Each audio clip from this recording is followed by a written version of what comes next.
السلام علیکم ناظرین، میں ہوں آپ کا میزبان سمیع ابراہیم۔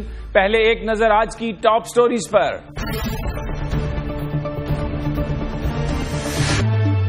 فوج کے وقار کا خیال رکھیں گے، تمام ادارے قابل احترام ہیں، چیف آف آرمی اسٹاف کا بیان کس کے لیے؟ ملک کے طول و عرض میں کرپشن جاری، حکومت کرپشن روک نہیں رہی تو کیا کر رہی ہے؟ بھارتی الیکشن میں اگر انتہا پسند جماعت جیت گئی تو کیا بھارت پاکستان پر حملہ کر سکتا ہے؟ افغان عوام بھی اب جمہوریت کا تجربہ کرنے پر آمادہ۔ آج پاکستانی فوج کے سربراہ جنرل راحیل شریف نے ایک بیان میں کہا ہے کہ پاکستان فوج کے افسروں پر، پاکستان کی فوج پر غیر ضروری تنقید سے اجتناب کیا جائے۔ ان کا کہنا تھا کہ وہ تمام اداروں کو قدر کی نگاہ سے دیکھتے ہیں، فوج ہر ادارے کی عزت اور قدر کرتی ہے اور پاکستان کی سلامتی کے لیے پاکستان کے عوام کے ساتھ مل کر ہر طرح کی کوشش کرے گی اور پاکستان کی سلامتی کو یقینی بنائے گی، لیکن اس کے ساتھ ساتھ ان کے اپنے ادارے کی جو ڈگنیٹی ہے اس کو بھی برقرار رکھا جائے گا۔ بہت اہم سٹیٹمنٹ، پالیسی سٹیٹمنٹ سمجھا جا رہا ہے اور یہ اس کا جو بیک گراؤنڈ ہے وہ یہ بتایا جا رہا ہے کہ گزشتہ چند دنوں میں پرویز مشرف صاحب کے حوالے سے جو مختلف بیانات آئے سیاسی قائدین کے، خاص طور پر مسلم لیگ نون کے بعض رہنما ٹیلی ویژن سکرینز پر اور اپنی تقاریر میں خاصے برہم نظر آئے اور انہوں نے بہت زیادہ اس حوالے سے تنقید کی تھی۔ کچھ لوگوں کا خیال ہے کہ اس تقریر کو صرف پرویز مشرف صاحب کے حوالے سے ہی نہ دیکھا جائے، اس میں ایک بڑا چھپا ہوا میسج ہے کہ سیاسی حکومت جو کر رہی ہے طالبان کے ساتھ مذاکرات کے حوالے سے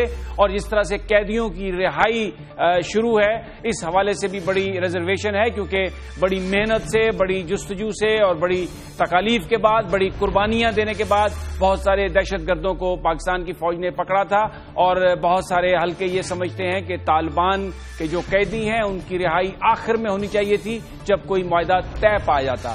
اس حوالے سے بات کریں گے، ہمارے ساتھ ہیں جناب شاہد لطیف صاحب اور ان کے ساتھ ساتھ ہیں جناب اوریہ مقبول جان۔ سب سے پہلے شاہد لطیف صاحب، بڑی سگنیفیکنٹ سٹیٹمنٹ، بڑی امپورٹنٹ سٹیٹمنٹ راحیل شریف صاحب کی، جس میں کیونکہ اس وقت پاکستان کی فوج خاص طور پر مختلف قوتوں کا نشانہ بنی ہوئی ہے، ہمارے ہوسٹائل جو نیبر ہیں وہ بھی تنقید کر رہے ہیں، ویسٹ میں کچھ لوگ بھی تنقید کر رہے ہیں اور پھر پاکستان کے اندر سے بھی بعض سیاسی قائدین نے جو جن حوالوں سے تنقید کی تھی۔ آج ایک بڑا اہم بیان آیا راحیل شریف صاحب کا۔ جی بالکل، آپ نے پہلی بات تو یہ کہ آپ نے بالکل صحیح آئیڈینٹیفائی کیا کہ سبجیکٹ یہی دو ہیں، یہ میں نے کہنے تھے، آپ نے خود کہہ دیے اپنی انٹروڈکشن میں۔ بالکل، آپ عوام میں سے ہیں، آپ لوگوں سے ملتے جلتے ہیں، تو یہ جو معاملات ہیں یہ صرف فوج میں یہ احساسات نہیں ہیں، اس سے ظاہر ہوتا ہے کہ یہ احساسات فوج سے باہر بھی ہیں۔ عوام جو ہے پاکستان کی وہ ان ساری چیزوں کو محسوس کرتی ہے۔ جیسے آپ نے کہا طالبان کے معاملے میں جس طرح پیش رفت ہو رہی ہے، دیکھیں جن لوگوں نے قربانیاں دی ہیں اس میں صرف فوج نہیں ہے، اس میں پولیس بھی ہے، اس میں اور بھی ہمارے شہری ہیں جن کے بھائی بہن جو فوج میں تھے اور وہ وہاں شہید ہو گئے کسی نہ کسی معاملے میں، اور اس کے بعد اب وہ یہ دیکھ رہے ہیں کہ جی جس ملک کی خاطر، جس کام کی خاطر ہم نے قربانیاں دی اس کا انجام کیا ہونے جا رہا ہے۔ اور اگر پھر وہ یہ دیکھیں کہ جی آپ یوں ان کے سامنے ہر چیز جو ہے وہ آفر کیے چلے جا رہے ہیں، دیکھیں بات یہ ہے کہ یہ معاملات پہلے اول تو بات چیت بھی جو ہے اس کے اوپر لوگوں کے تحفظات تھے۔ فوج نے ایک کام شروع کیا، آپ نے دیکھا ان آپریشنز کے نتیجے میں وہ انہوں نے گھٹنے ٹیک دیے، طالبان کی میں بات کر رہا ہوں، اور جب نظر آ رہا تھا کہ 2 ہفتے یا 3 ہفتے اور آپریشن ہوتا تو یہ سرنڈر والا معاملہ ہوتا۔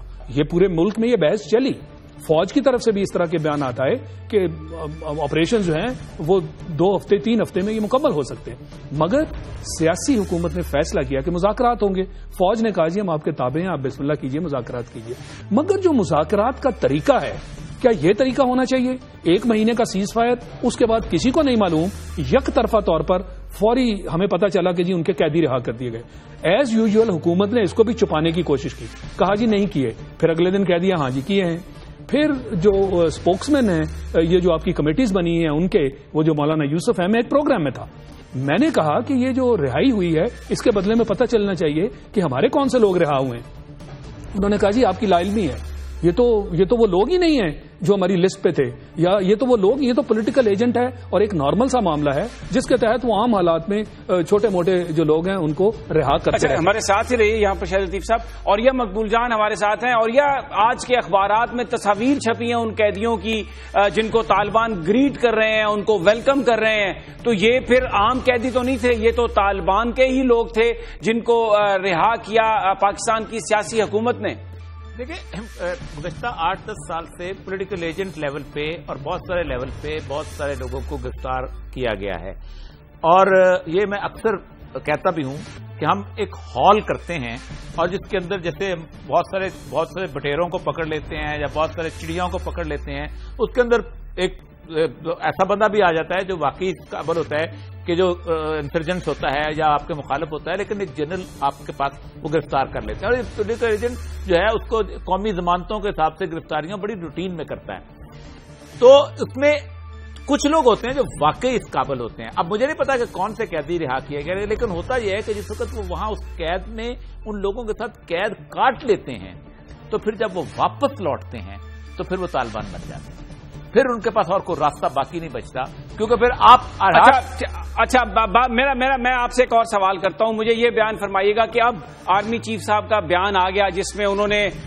جو معاملہ ہے جس میں کہا کہ بے جا تنقید نہیں ہونی چاہیے، ایک ڈفرنس آف اوپینین نظر آ گیا، اپروچز سول حکومت کی اور جو پاکستان فوج کی ہے وہ تھوڑا مختلف ہے، کیونکہ آرمی چیف نے یہ آفیسرز کے سوالوں کا جواب دیتے ہوئے یہ بات کہی ہے، اپنے طور سے نہیں کہی، تو انہوں نے جو سینٹیمنٹ ہے فوج کا اس حوالے سے جو پریس ریلیز آیا ہے یہ سامنے آ گیا۔ اب بیان فرمائیے اس کا حل کیا ہوگا، سیاسی حکومت کو کرنا کیا چاہیے؟ دیکھیں، اس کی سب سے بڑی وجہ یہ ہے کہ گزشتہ تقریباً 2-2.5 مہینے سے فوج کے اندر، فوج کے جتنے افسران سے میں ملتا رہا ہوں، چھوٹے لیول سے لے کے بڑے لیول تک، ان کے اندر ایک ریزنٹمنٹ بڑی عجیب و غریب قسم کی ہے، اور وہ ریزنٹمنٹ یہ ہے کہ آپ اپنے بندوں کو تو 4 وزیر بنا کے سینے سے لگائے بیٹھے ہوتے ہو، ان کو تو انصاف کے کٹہرے میں نہیں لاتے ہو، اور پورے پاکستان میں ایک مشرف کیس میں پوری فوج کو مذاق اڑاتے ہو، اور دوسری بات یہ ہے کہ بڑے آسانی سے آپ فکرے بول دیتے ہو کہ نہیں ہم فوج تو ہماری ٹھیک ہے، لیکن ہم تو جرنیلوں کو یہ کہہ رہے ہیں، اور یہ ہوتا یہی ہے کہ بنیادی طور پر آپ ان دا لارجر انٹرسٹ، آپ فوج کے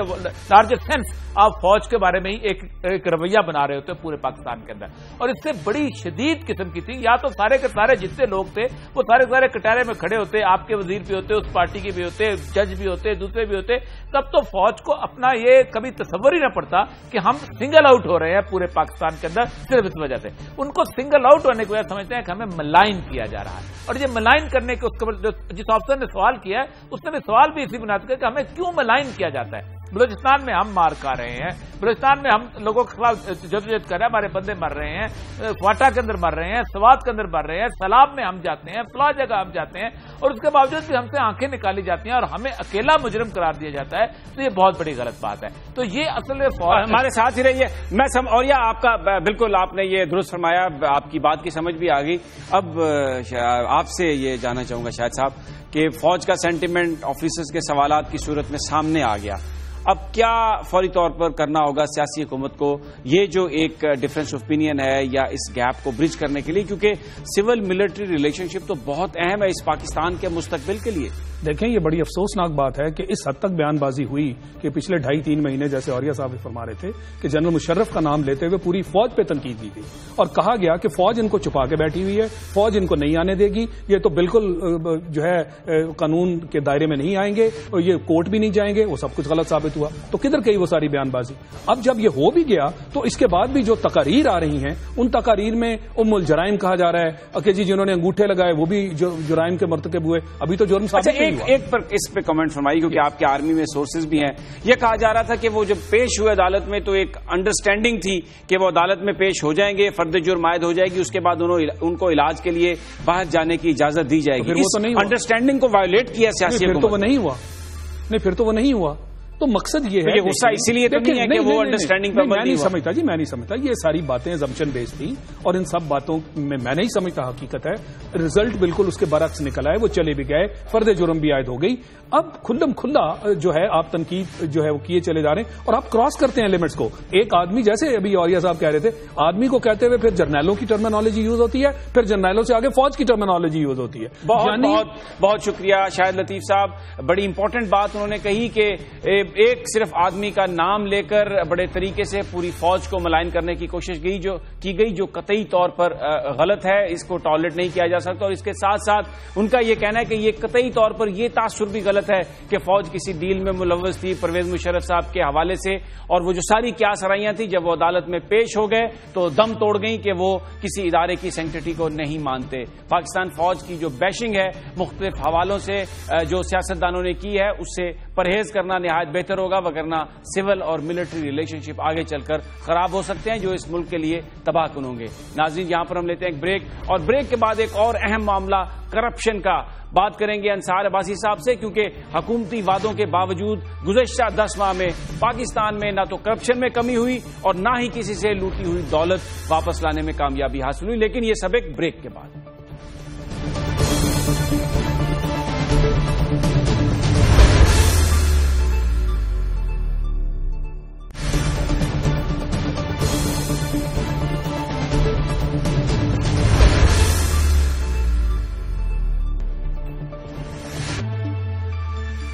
پاکستان جن بڑے مسائل کا شکار ہے ان میں سے ایک بڑا مسئلہ کرپشن کا بھی ہے.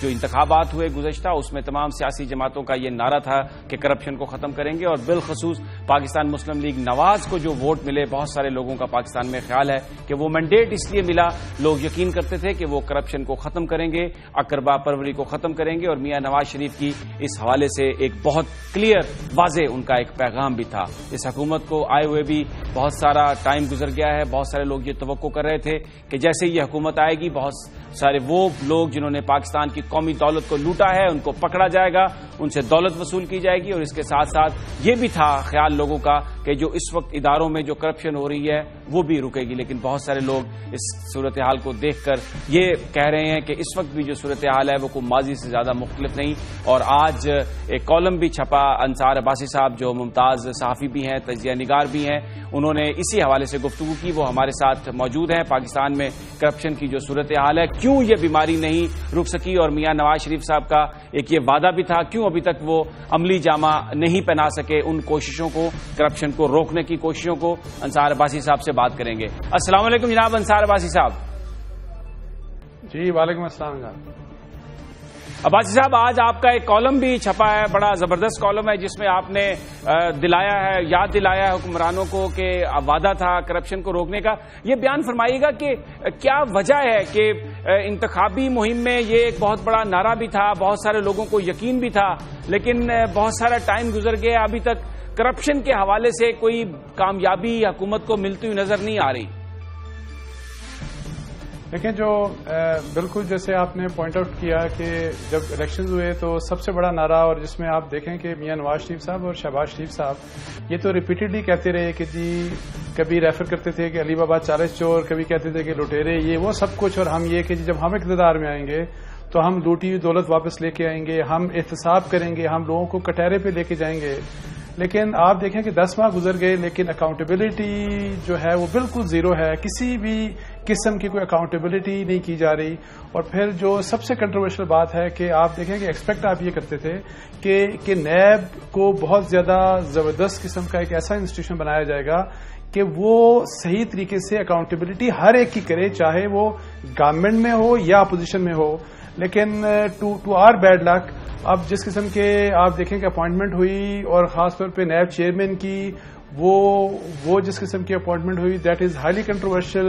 اور جس قسم کا ان کو رول پلے کرنا چاہیے تھا اور جس طرح نیب کو بنانا چاہیے تھا، اس وقت تک گورنمنٹ 100% فیلئر ہے، کمپلیٹ فیلئر ہے. اور میں یہ سمجھتا ہوں کہ جس وقت تک حکومت، کوئی بھی حکومت ہو، وہ اکاؤنٹیبلٹی صحیح نہیں کرتی تو اس وقت تک کرپشن افیکٹولی نہیں رک سکتی. بیکاز آپ چلیں کہتے ہیں کہ جی ہاں کوئی ہمارے خلاف آپ نے بڑا اسکینڈل نہیں پکڑا. بھئی آپ چلیں ٹھیک ہے، آپ کے متعلق ابھی ہمارے سامنے اسکینڈل کوئی نہیں آیا، لیکن جو اسکینڈل پہلے آتے گئے, جو اتنے بڑے بڑے اسکینڈلز تھے, ان کا کیا فیٹ بنا, ان کا کیا ہو رہا ہے. اور میں آپ کو یہ بھی بتاؤں کہ ایون پروسیکیوشن ان کرپشن کیسز میں, جو نیب کے کرپشن کیسز ہیں, ان میں پروسیکیوشن تقریباً 100% وہی ہے جو کہ گزشتہ حکومت کے دور میں تھی.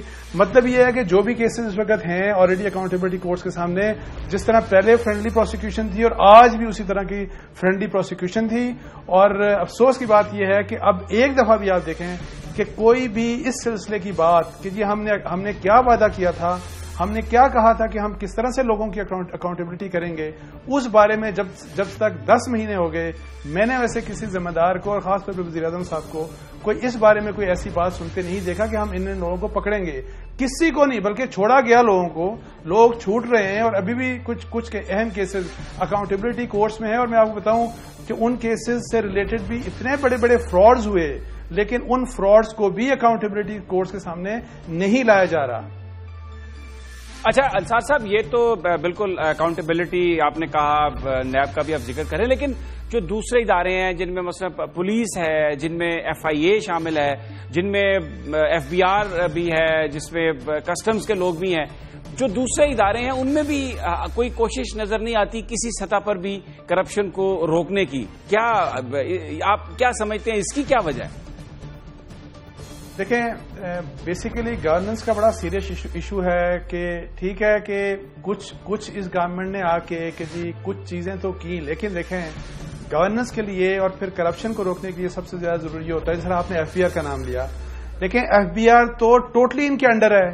آپ جس کو چاہیں, اور میں جانتا ہوں کچھ کیسز میں کچھ ہمارے, بلکہ میرے اور آپ کے ہمارے کولیگ جرنلسٹ, ان کو بہت بڑے بڑے ان کو نوٹسز ایشو ہوئے, اور وہ چونکہ سرکار کے ساتھ قریب ہیں تو سرکار نے ان کا انفلوئنس استعمال ہوا FBR کے اوپر اور ان کے نوٹسز کے اوپر. آپ دیکھیں کہ ایون کمشنرز تک کو پوسٹ آؤٹ کر دیا گیا.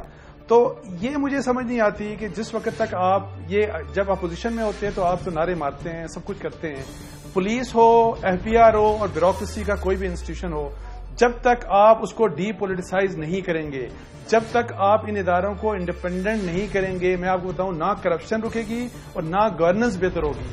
تو یہاں پہ تو میں کہتا ہوں کہ کوئی بھی آپ دیکھیں کہ جس وقت تک میں کہتا ہوں کہ لیگل فریم ورک کے ذریعے انسٹیٹیوشن بلڈنگ کی طرف ہمیں جانا چاہیے, بے شک وہ FIR ہو, بے شک وہ پولیس ہو یا سب کچھ, اس طرح کی چیز تو ہمیں نظر آتی نہیں. ہاں اگر آپ یہ کہیں کہ میں انٹرفیئر نہیں کر رہا, بڑی آپ کی مہربانی, لیکن بات یہ ہے کہ انسٹیٹیوشنل ڈیولپمنٹ کیا ہو رہی ہے پاکستان میں.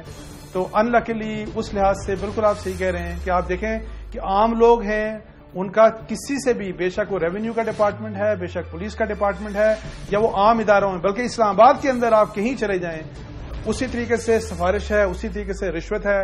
اور اگر یہ نہیں ہو رہا تو میری ویسے ذاتی رائے میں جو گرپ ہے نا میاں نواز شریف صاحب کی, پرائم منسٹر صاحب کی اپنی بیوروکریسی کے اوپر, ان کی گرپ بھی ہمیں نظر اس طرح سے نہیں آتی جس طرح ایک افیکٹو رولر کی ہونی چاہیے, اور بہت لوز سی گرپ ہے. اب اتنی کی اپوائنٹمنٹس تک آپ دیکھیں کہ لوگ ویٹ کر رہے ہیں, اپوائنٹمنٹس نہیں ہو رہی. سو میرا خیال ہے کہ بہت کچھ کرنے کا اگر گورنمنٹ کچھ چاہتی ہے, اور آپ کم از کم ہمیں چھوڑیں, آپ کے جو اپنے وعدے تھے, آپ نے جو اپنا مینیفیسٹو دیا تھا, کم از کم اس کو دیکھنے کہ آپ نے کیا کیا وعدہ کیا تھا. اب ایسا تو نہیں ہے کہ ایک چیز اگر ہو رہی ہے تو ہم اسی کی طرف دیکھتے رہیں. حکومت ہے, حکومت نے سب کچھ کرنا ہے, تو اس طرح کی بنیادی چیزیں اگر نہیں ہو رہی تو آپ صرف یہ کہہ دیں کہ جی میں نے کوئی کرپشن یا میرے دور میں کوئی اسکینڈل بڑا نہیں آیا, یہ تو چلیں بڑی اچھی بات ہے, لیکن کرپشن کیسے رکے گی اس معاشرے سے؟ کرپشن جب تک ڈر پیدا نہیں ہوگا, جب تک ڈیٹرنس نہیں ہوگا تو وہ تو نہیں رک سکتی.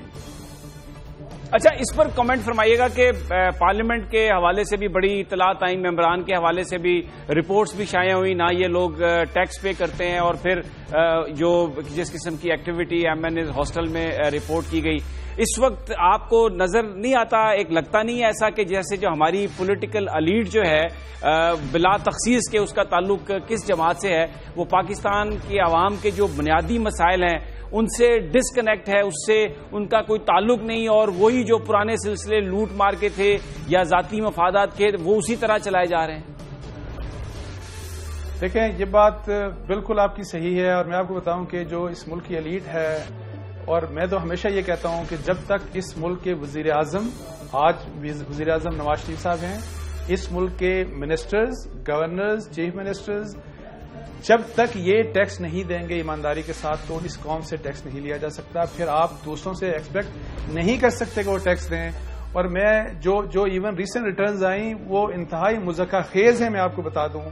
اور ایون یہ جو ہمارے رولرز ہیں, ایون میں چونکہ پرائم منسٹر کی بات کروں گا, میں منسٹرز کی بات کروں گا, ان میں ایسے لوگ ہیں اگر فرض کریں جو اپیرنٹلی ہم سمجھتے ہیں کہ بعض اوقات میرا خیال ہے جو حمزہ شریف کی جو میں نے ریٹرن شاید پڑھا کہ شاید 20 یا 26 لاکھ ٹیکس دیا, میں آپ کو آنیسٹلی بتا رہا ہوں یہ ٹیکس بہت کم ہے ان کی اپنے اسٹیچر کے لحاظ سے. اور جس قسم کا ان کا بزنس ہے, میرا خیال ہو سکتا ہے کہ اگر آپ اپنا یا ہم اپنے کولیگ کا دیکھیں تو کم از کم ہمارے الیکٹرانک میڈیا میں بہت سے لوگ ان سے بہت زیادہ ٹیکس دیتے ہیں. لیکن جس شخص کی انکم کروڑ یا 2 کروڑ روپیہ سال کی ہو, میں آپ کو بتاؤں یعنی حمزہ صاحب جو دے رہے ہیں تو اس کے مطابق تو اتنی تقریباً انکم بنتی ہے. تو میرا خیال ہے کہ ٹیکس کے معاملے میں, اور وہ اس وقت تک ٹھیک نہیں ہو سکتا چونکہ میں جیسے آپ کو کہہ رہا ہوں کہ جب ریفارم نہیں کریں گے, جب ہم ایف پی آر کے چیئرمین کو اپنی مرضی سے نکال سکتے ہیں, جب ہم ایف پی آر کے کمشنرز کو اس سے نکال سکتے ہیں کہ آپ نے ہمارے 2 صحافی کو کیوں ٹیکس کا نوٹس بھیج دیا, تو پھر کیسا چلے گا یہ سسٹم, یہ ملک کیسے چلے گا.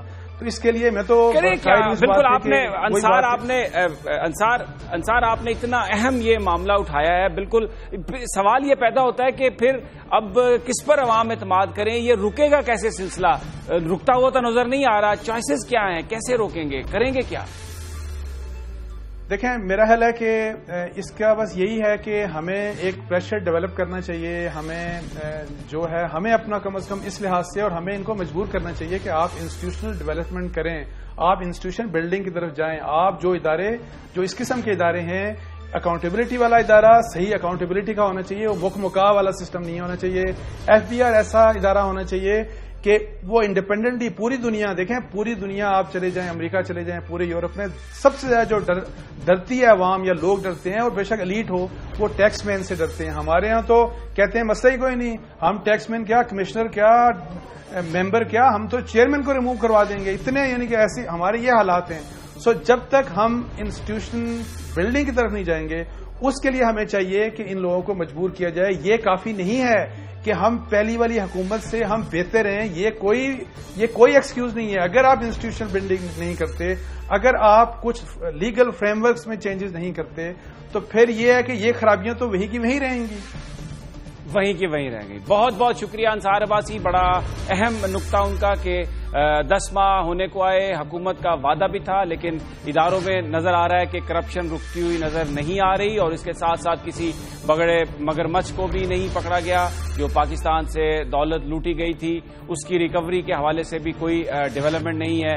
بڑا اہم معاملہ, اور ضروری ہے کہ اس وقت جو ایمفیسس ہے وہ نیشن بلڈنگ کی طرف دیا جائے, اور کرپشن کو روکنے کے اگر اقدامات نہیں کیے گئے تو جو ڈکے ہے ہمارے اداروں میں, یہ بڑھتا ہوا آگے چل کر بڑی سنگین صورتحال پیدا کرے گا. ناظرین, یہاں پر ہم لیتے ہیں ایک بریک, اور بریک کے بعد ہم بات کریں گے جناب سید مشاہد حسین صاحب سے افغانستان اور انڈیا میں الیکشن کے حوالے سے کیا جو الیکشن کے نتائج ہیں وہ کس طرح افیکٹ کریں گے پاکستان کے مستقبل کو, اور خطے میں کس قسم کی سیاست ان کو نظر آ رہی ہے. لیکن یہ سب ایک مختصر بریک کے بعد.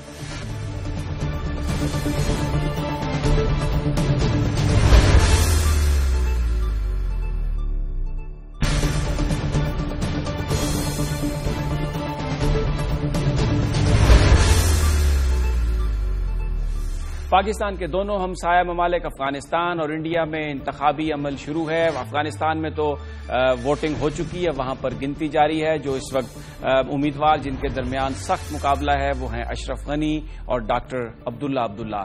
امریکہ کے لیے یہ باعث اطمینان ہے یہ خبر کہ الیکشن پرامن ماحول میں ہوئے. طالبان نے الیکشن پروسیس کو روکنے کی کوشش نہیں کی, اور جو اطلاعات آ رہی ہیں اس کے مطابق یہ ہے کہ وہاں پر ٹرن آؤٹ بھی خاصا رہا. ان علاقوں میں بھی جہاں اس بات کا خطرہ تھا کہ شاید طالبان حملہ کریں گے, پشتون بیلٹ میں بھی بہت سارا ووٹ ڈلا, اور اب اگلے چند دنوں میں اس کے نتائج سامنے آ جائیں گے. اسی طرح انڈیا میں الیکشن پروسیس شروع ہو گیا ہے. تقریباً 81 کروڑ ووٹرز اپنا حق استعمال کریں گے اور یہ اگلے 2 مہینوں میں پروسیس کمپلیٹ ہو جائے گا.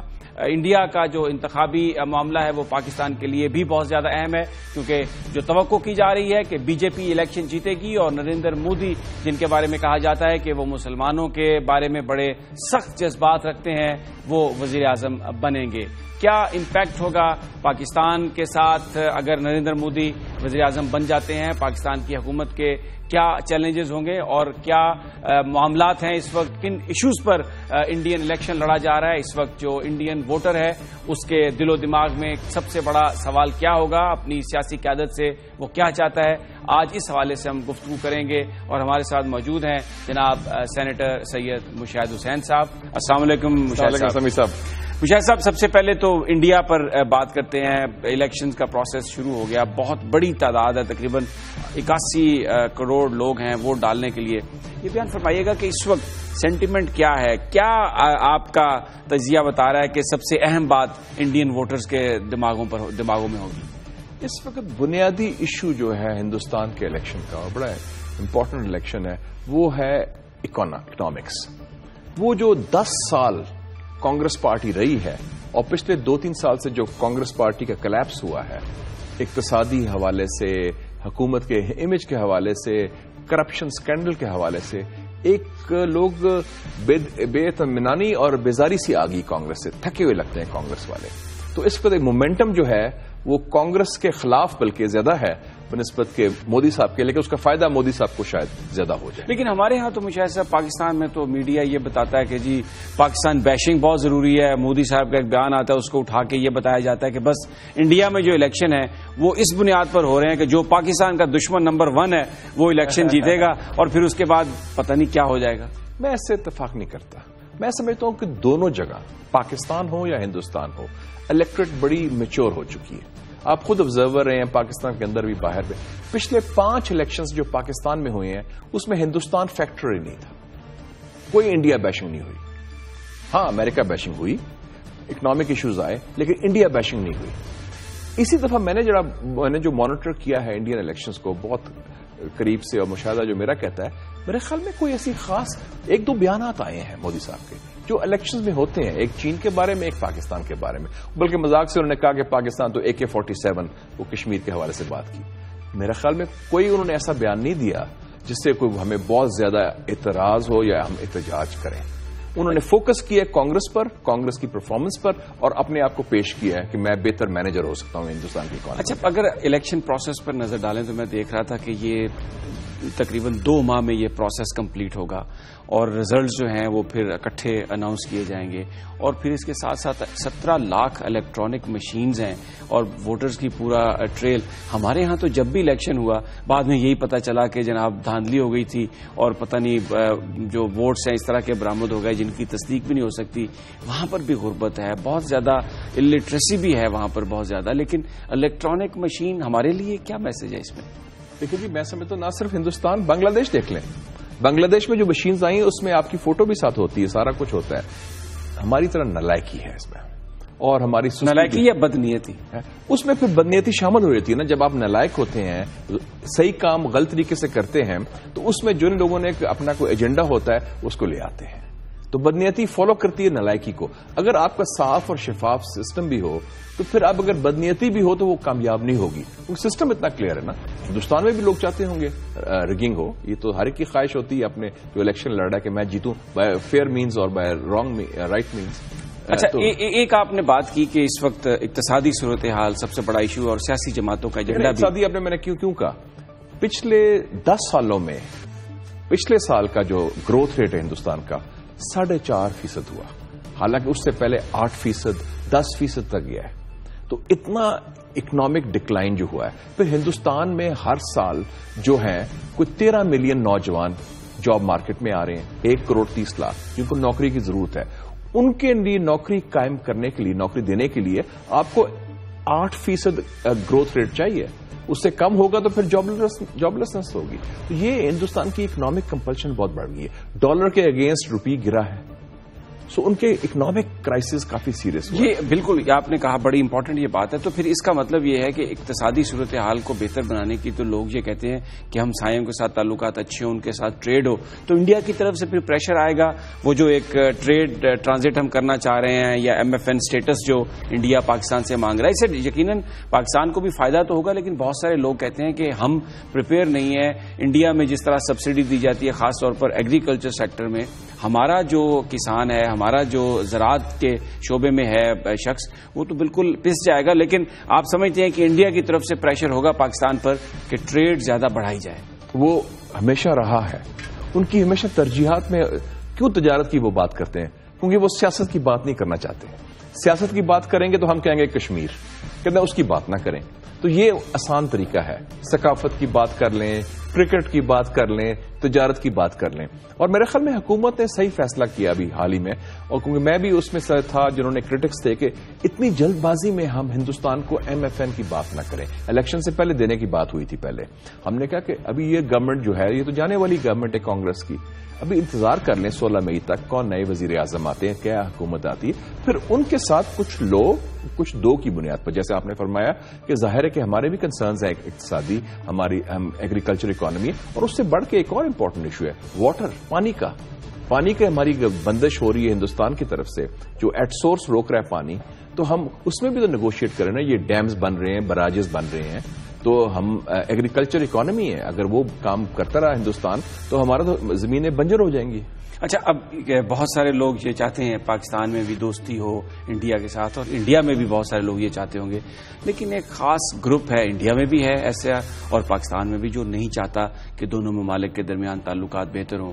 اور وہ لوگ ہیں جو ہتھیاروں سے مسلح ہیں, جو کنٹرول کرتے ہیں, ہاسٹیج بنا لیتے ہیں. کرکٹ میچ ہو تو اس کے حوالے سے بھی دیکھ لیں, وہاں پر جو اسٹیٹمنٹ آتی ہے. ہمارے ہاں بھی ممکن ہوگا ہماری حکومت کے لیے اور جو نئی آنے والی بھارت کی حکومت ہے کہ ان فورسز کا مقابلہ کر سکیں؟ میرے خیال میں تھوڑا سا فرق ہے. میں آپ سے بڑا ہلکا سا اختلاف کروں گا کہ پاکستان میں اب سیاسی طور پر کوئی ایسی کنسٹیچوئنسی نہیں رہی جو ہندوستان سے کانفرنٹیشن چاہتی ہے سیاسی. اور اس میں میں سمجھتا ہوں کہ ایون آرم فورسز جو ہے پاکستان کی مسلح افواج, جسے ہم اسٹیبلشمنٹ کہتے ہیں, وہ بھی چاہتے ہیں. انہوں نے کہا کہ ہمارا انٹرنل اینمی از دا بگر اینمی. 9/11 کے بعد یہ سب کلیئر کا ہے, ہندوستان سے اچھے تعلقات چاہتے ہیں, لیکن اس بنیاد پر کہ مسئلے بھی ساتھ حل ہوں. ہندوستان میں ابھی تھوڑا سا عنصر ہے جو تھوڑا سا ان کی اسٹیبلشمنٹ میں ہے کہ چھوٹے موٹے مسائل بھی حل نہیں کر رہا, سیاچین ہو یا سر کریک ہو یا اور مسائل ہوں. تو رکاوٹ جو ہے یہ ٹاپ لیول پر ہونی پڑے گی, پولیٹیکل لیول پر, ناٹ بیوروکریسیز. مشاہد صاحب ہمارے ساتھ ہی رہیے. مشاہد صاحب کا کہنا ہے کہ اب پاکستان کے اندر کوئی بہت بڑی ایسی کنسٹیٹوئنسی نہیں ہے جو بھارت کے ساتھ اچھے تعلقات نہیں چاہتی یا لڑنا چاہتی ہے, لیکن بہت سارے لوگ یہ سوال کرتے ہیں کہ اگر کوئی ہمارے ہاں ایسی کنسٹیٹوئنسی نہیں ہے تو پھر یہ کون لوگ ہیں جو مختلف ناموں سے پاکستان کے بڑے بڑے شہروں میں جلسے کرتے ہیں, جلوس نکالتے ہیں, اور ان کو کس طریقے سے کنٹین کیا جا سکتا ہے, یا ان کی سرپرستی کون کر رہا ہے؟ اس پر بات کریں گے مشاہد صاحب سے, لیکن ایک مختصر سی بریک کے بعد.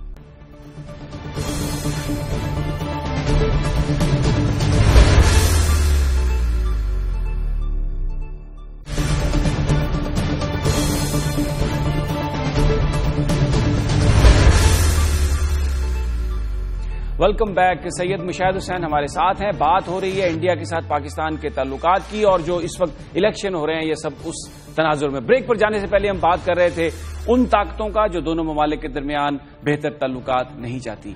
مشاہد صاحب, اب پاکستان کے اندر جو ریلیجیس ایک ملیٹنٹ فورس ہے جو خاص طور پر کشمیر سے بہت کنسرن ہے, کیونکہ لاکھوں وہاں پر بھارتی فوجی بھی ہیں اور خبریں روزانہ آتی ہیں کہ بڑا ظلم ہو رہا ہے وہاں پر, ان کا یہ کہنا ہے, اور وہ اس میں بڑی سختی کے ساتھ یہ بات کرتے ہیں کہ جب تک کشمیر کا معاملہ حل نہیں ہوگا بھارت کے ساتھ تعلق بہتر نہیں بنائے جا سکتے. اور لگتا یوں ہے کہ کئی جگہوں پر ہماری اسٹیٹ بھی ان کے سامنے خاصی ویک نظر آتی ہے. مثال یہ دوں گا, مال روڈ پر ویسے کوئی بندہ ریلی نہیں نکال سکتا, لیکن لاہور میں وہ تو بالکل کھلے عام ریلیاں نکالتے ہیں. لیکن میں سمجھتا ہوں کہ یہ رائے جو ہے یہ کافی پائی جاتی ہے. میں خود اس میں کہتا ہوں کہ مسئلہ کشمیر حل کرنا پڑے گا. یہ دیکھیں نا, یہ آپ جو بنیادی سیاسی مسائل ہیں, جو جڑ ہے کشیدگی کی, عدم استحکام کی, اور جو فقدان ہے اعتماد کا, وہ بنیاد تو کشمیر ہی ہے نا. تو اگر آپ نے ہندوستان بڑا طاقت بننا چاہتا ہے تو اس کے لیے ان کو کچھ آگے لے کے بات چلنی پڑے گی، ورنہ تو پھر یہ ہوگا کہ کشمیر کو سائڈ لائن بھی کر دیں تو مسئلہ کشمیر ہم نے شروع تو نہیں کیا تھا نا، کشمیری عوام مزاحمت کر رہے ہیں. لیکن کچھ لوگوں کا یہ کہنا ہے کہ مسئلہ کشمیر کے حل کے لیے بہت ضروری ہے کہ بھارت کے ساتھ تعلقات بہت بہتر ہوں، ٹریڈ بڑھے، جس میں دونوں ممالک کی جو ایک دوسرے پر ڈپینڈنسی ہے وہ جب بڑھتی ہے، اور خاص طور پر جب بزنس مین آتے ہیں تو پھر وہ اپنی حکومتوں کو بھی مجبور کرتے ہیں. اگر بھارتی بزنس انٹرسٹ انووک کر لیا جائے اس علاقے میں تو وہ پھر اپنی حکومت پر بھی دباؤ ڈال سکیں گے کہ یہ معاملہ حل کرے، اور جب دوستانہ تعلقات ہو تو پھر دونوں کے لیے ون ون سچویشن ہوگی. میری تھوڑی سی رائے مختلف ہے. آپ کو پتا ہے کہ میں نے تو 84 میں ٹریک 2 شروع کیا ہندوستان کے ساتھ، میں ان کی اخباروں میں لکھتا بھی رہا، سیمینارز کے لیے جاتا بھی ہوں. میں سمجھتا ہوں جو بنیادی مسئلہ ہندوستان کا اور پاکستان کا جو ہے انڈیا کی طرف سے جو میرے مشاہدے کے مطابق وہ کشمیر نہیں ہے نہ وہ ٹریڈ ہے، وہ ہے کہ ہندوستان بڑا ملک ہے، دل بہت چھوٹا ہے ان کا، وہ چھوٹی چھوٹی چیزوں پر بھی پھنسے. ان کو اب آپ امریکہ میں رہے ہیں، واشنگٹن میں، میں بھی وہاں پڑھا ہوں ایک زمانے میں، وہاں ایک بڑا لیڈر آیا تھا رچرڈ نکسن. اس نے جو اوپننگ کی چائنا کے ساتھ، انہوں نے کہا ٹھیک ہے مسئلے مسائل رہے ہیں، 24 سال سے ہم ایک دوسرے کو تسلیم نہیں کیا، وی ایکسپٹ چائنا، اور وہ آؤٹ ریچ بڑا جیسچر کرنا ہے. ہندوستان کے ساتھ ہمیں نکسونین ویژن والا بندہ چاہیے، وہ ویژن جس میں سیاست بھی ہوگی، اقتصادیات بھی ہوگی، اور بڑے دل سے کھلے دل سے ہمیں امبریس کرے. نظر آتا ہے آپ کو ایسے ویژن والا کوئی لیڈر پاکستان میں یا ہندوستان میں؟ یا ہندوستان دونوں طرف ہو سکتا ہے، کیوں نہیں ہو سکتا. لیڈر یہاں سے اٹل بہاری واجپئی میں سوچ تھی، وہ چاہتے تھے، لیکن وہاں بھی اسٹیبلشمنٹ ہے. اور میں سمجھتا ہوں میاں صاحب کا بھی اکنامک ویژن ہے، لیکن اب کتنی کیپیسٹی ہے، کتنی وہ ہے کہ وہ اس سچویشن کو لے سکیں سب کو، کیونکہ اور بھی مسائل ادھر پھنسے ہوئے ہیں. اچھا، میں کیونکہ وقت کم ہے میں دوسرے ایشو کی طرف لے چلتا ہوں. افغانستان میں بھی انتخابات ہو رہے ہیں اور بڑے کامیاب وہاں پر الیکشن اس حوالے سے ہوئے ہیں کہ ٹرن آؤٹ بہت زبردست ہوا ہے مشاہد صاحب، اور اس کے ساتھ ساتھ یہ ہے کہ جو کیمپین تھی اس میں طالبان جو بڑے بڑے جلسے تھے انہوں نے اس کو متاثر نہیں کیا، وہاں پر خودکش حملے نہیں ہوئے. بہت بڑے جلسے ہوئے جو افغانستان کی تاریخ میں اتنے پیسفل وہ جلسے نہیں ہوئے. کامنٹ فرمائیے گا کہ یہ کس طرح سے آپ اس نظر کو اس ڈیولپمنٹ کو دیکھتے ہیں، اور پھر اشرف غنی صاحب بتایا جا رہا ہے کہ کامیاب ہو جائیں گے. پہلی بات تو یہ ہے کہ بڑے مزے کی بات ہے ابراہیم صاحب کہ پچھلے 1.25 سالوں میں چاروں پاکستان کے جو ہمسائے ہیں اس میں اب دیکھ رہے ہیں نئی قیادت ابھر رہی ہے. شی جن پنگ چائنا، حسن روحانی ایران، اور اب افغانستان مشرق میں، مغرب اور وہ مشرق میں ہندوستان. تو یہ پاکستان میں بھی نئی لیڈرشپ آئی ہے. یہ پاکستان کی تاریخ میں کبھی نہیں ہوا اس قسم کی سیاسی تبدیلی رونما ہو اتنے چھوٹے عرصے میں. تو میں سمجھتا ہوں کہ یہ بڑی خوشائند بات ہے، بڑی اچھی بات ہے. کیونکہ مجھے یہ خوشی ہے ایز اے پاکستانی اور ہمسائے کے ناطے ہوتے کہ کم سے کم یہ الزام نہیں لگا کہ پاکستان نے الیکشن سیبوٹاج کیا ہے، ہم نے تعاون کیا ہے. اور دوسری بات ہے یہ طالبان بھی جو ہیں وہ افغان نیشنلسٹ تو ہے نا، انہوں نے بھی ایک میسج دیا، شاید ان کی سوچی سمجھی اسکیم تھی کہ یہ جائے میسج کہ افغانستان کی قوم میں جان ہے، ان کو ضرورت نہیں ہے امریکی فوج کی کہ وہ تا حیات ادھر رہے سلامتی کے لیے، ہم اپنے تقدیر کے فیصلے خود کر سکتے ہیں. اچھا، یہ تو آپ نے کہا کہ نئی حکومت یعنی نئے لوگ آئے ہیں، لیکن بہت سارے لوگ سمجھتے ہیں کہ پالیسیز میں شاید اتنی تبدیلی نہ ہو. اس کو مثال یوں دیتے ہیں کہ نئی بوتل میں شراب تو پرانی ہے. میں نہیں اس سے ایگری کرتا. میں ابھی حال ہی میں سینٹ ڈیفنس کمیٹی کی طرف سے میں چیئرمین بھی ہوں، میں ڈیلیگیشن لے کے گیا تھا کابل. ہم نے پہلا پارلیمنٹری سیکیورٹی ڈائلاگ شروع کیا اور کارزائی صاحب سے بھی ملے اور لیڈر سے بھی ملے. ہماری 3 گھنٹے ملاقات ہوئی ڈاکٹر عبداللہ سے، جس کو لوگ کہتے ہیں، جو میں نہیں اگری کرتا کہ وہ ہندوستان نواز ہیں اور پاکستان کے خلاف. انہوں نے کہا جی میں تو پاکستان کا پرانا دوست ہوں، میں پشاور میں پڑھتا رہا ہوں، 84 میں تھا، اور میں چاہتا ہوں تعلقات. تو یہ اچھی بات ہے کہ تینوں بڑے جو ہیں، اشرف غنی صاحب، ڈاکٹر عبداللہ صاحب اور کارزائی صاحب کے جو فیورٹ ہیں زلمے رسول صاحب، تینوں نے پاکستان کے بارے میں اچھے کلمات کہے. اور اس کے ساتھ مشاہد صاحب جو خبریں وہاں پر جو آئی ہیں وہ یہ کہ جو انتخابی جلسے ہوئے وہ سارے ایتھنک ان کا بیک گراؤنڈ کچھ بھی تھا، پورے افغانستان میں وہ جا رہے تھے. مثلا عبداللہ صاحب کندھار اور پشتون ایریا میں گئے، اور اسی طرح جو اشرف غنی صاحب تھے وہ تاجک ایریا میں گئے. یعنی جو اس وقت افغانستان کے اندر جیسے ہم سمجھتے تھے کہ ایتھنک ڈیوائڈ ہے اور ایتھنک افغانستان کی بیسس پر ووٹ پڑے، وہ نہیں ہو رہے. اور خواتین بھی کینڈیڈیٹ تھی، ایک خواتین کینڈیڈیٹ وائس پریزیڈنٹ تھی. ہر ایک کے اوپر ہر ایک نے، اگر پشتون ہے وہ تو اس نے اپنے ساتھ تاجک کو ملایا یا ازبیک کو ملایا یا خاتون کو ملایا. تو میرے خیال میں یہ الیکشن میں ثابت ہو گیا ہے supremacy of the ballot over the bullet. یہ جو ہے نا ہماری روایتی سوچ کہ جی یہ حالات خراب ہوں گے، میرے خیال میں جو الیکشن کا پروسیس ہوا ہے یہ بہت خوشائند بات ہے، نہ صرف افغانستان کے لیے بلکہ میں امید رکھتا ہوں پاکستان اور افغانستان کے تعلقات کے لیے اور علاقائی سلامتی کے لیے بھی۔ بہت بہت شکریہ مشاہد حسین سید صاحب جو بڑے پر امید نظر آ رہے ہیں۔ ان کا کہنا ہے کہ یہ جو الیکشن کا پروسیس ہے افغانستان میں یہ بڑا اچھا پروسیس ہے اور اس سے آنے والے وقتوں میں بہتری ہوگی۔ انڈیا میں جو پروسیس ہے اس کو بھی وہ اسی نظر سے دیکھ رہے ہیں، کیونکہ جو سیاسی جماعتوں کا بڑا نعرہ تھا انتخابی وہ تھا اقتصادی صورتحال کو بہتر بنانا، اور اس میں یقیناً جو ہمسائے ہیں ایک دوسرے پر ان کی ڈپینڈنس ہوتی ہے۔ تو لگ یہ رہا ہے کہ اس وقت کیونکہ پاکستان اور پاکستان کے نیبر میں ہر طرف نئی حکومتیں ہیں، نئے حکمران ہے، آگے چل کر یقیناً تعلقات میں بہتری آئے گی اور مسائل کو اس انداز میں حل کرنے کی کوشش کی جائے گی کہ خطے کے سارے عوام کو اس کا فائدہ پہنچے۔ ناظرین یہ تھا آج کا پروگرام، کل پھر آپ سے ملاقات ہوگی ٹاپ سٹوری میں، اجازت دیجیے تب تک اللہ نگہبان۔